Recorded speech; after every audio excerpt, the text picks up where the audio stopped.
राधे राधे। कुंज विहारी श्री हरदास आज हम सभी कार्तिक मास महात्म की संपूर्ण कथा के अंतर्गत 27वें अध्याय की कथा का श्रवण करेंगे। आप सब अपना ध्यान बांके बिहारी जी महाराज के युगल श्री चरणों में केंद्रित करें और इस पावन कथा का आनंद लें।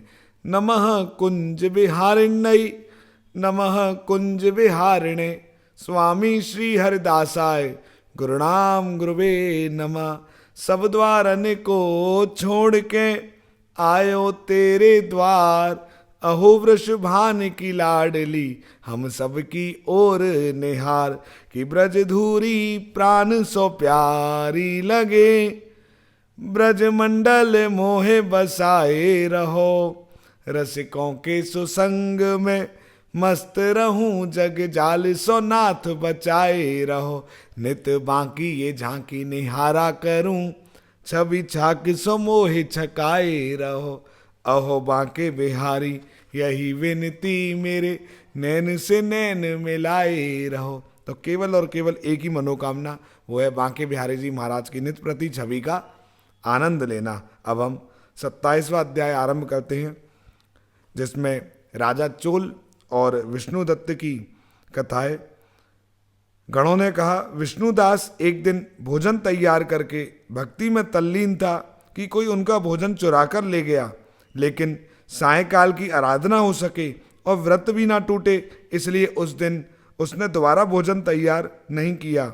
श्री नारद जी ने कहा, हे राजन, इस तरह लगातार 7 दिन तक कोई दूसरा भोजन चुराता रहा। तब वह हैरान होकर सोचने लगा कि यह तो विचित्र घटना है कि ना जाने कौन प्रत्येक दिन मेरा भोजन चुरा कर ले जाता है। फिर भी इस देव स्थान को छोड़ना उचित नहीं है। अगर मैं भोजन बनाकर खा लेता हूँ तो देर हो जाएगी और पूजा छूट जाएगी, अतः मुझे भोजन बनाकर तुरंत नहीं खाना चाहिए। बिना भगवान को भोग लगाने के वैष्णवों को भोजन नहीं कराना चाहिए।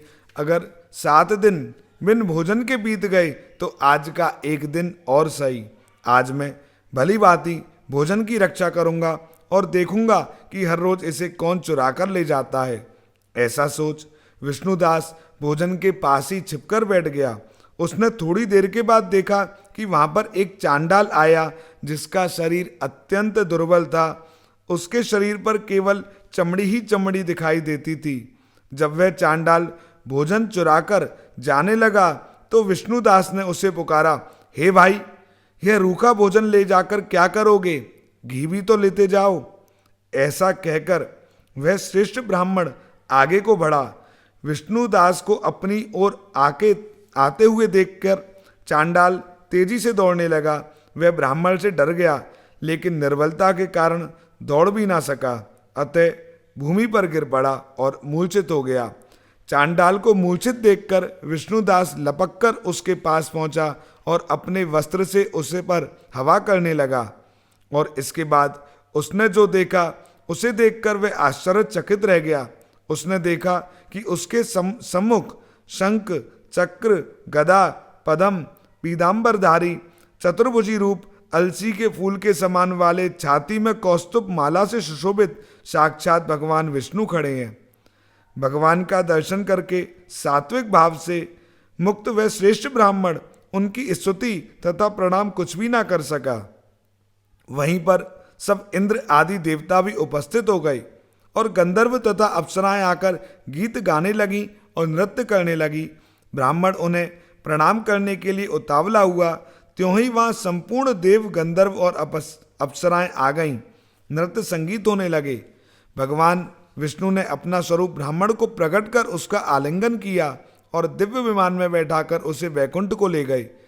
दिव्य विमान में ब्राह्मण को विष्णु जी के साथ जाते हुए राजा चोल ने भी देखा।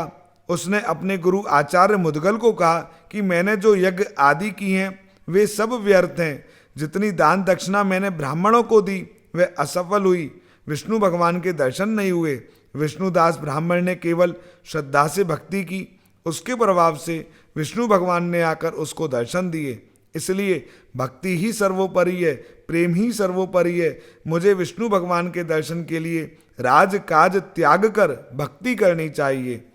राजा के कोई पुत्र न होने के कारण उसने अपने भांजे को राजगद्दी का अधिकारी बना दिया और विष्णु भगवान की भक्ति करने लगा। बहुत काल तक भक्ति करने के बाद भी भगवान विष्णु ने दर्शन नहीं दिए तो वह अग्नि कुंड में कूद पड़ा। अग्नि में प्रकट होकर विष्णु भगवान ने राजा को गोदी में उठा लिया और कहा कि मैं तेरे त्याग और भक्ति से बहुत प्रसन्न हूँ। उसका आलिंगन करके उसको अपने दिव्य विमान में अपने साथ बैठाकर बैकुंठ लोक में ले गए। भगवान विष्णु ने अपने समान रूप वाले ब्राह्मण को पुण्यशील और राजा चोल को सुशील नाम देकर दोनों को अपना द्वारपाल बनाया। तो आज हमने राजा चोल और विष्णुदास की बहुत सुंदर कथा का श्रवण किया है कि ठाकुर जी तो केवल और केवल भक्ति और प्रेम के भूखे हैं। सच्चे मन से, सच्ची श्रद्धा से उनसे हमें प्रेम करना चाहिए, उनकी पूजा करनी चाहिए। साधन अपनी जगह, एक बार को साधन ना हो, भक्ति हो तो भी भगवान प्रसन्न हो जाते हैं। साधन होते हुए भी यदि प्रेम ना हो और केवल हम पूजा करें तो भगवान प्रसन्न नहीं होते। इससे यही बात सिद्ध होती है। अतः आप सब निस्वार्थ भाव से, निश्चल भाव से, प्रेम से, भक्ति से भगवान की आराधना करें। श्री बांके बिहारी जी महाराज आप पर अपनी असीम अनुकंपा सदैव बरसाते रहें, यही प्रार्थनाएं। श्री कुंज बिहारी श्री हरदास। जय जय श्री राधे।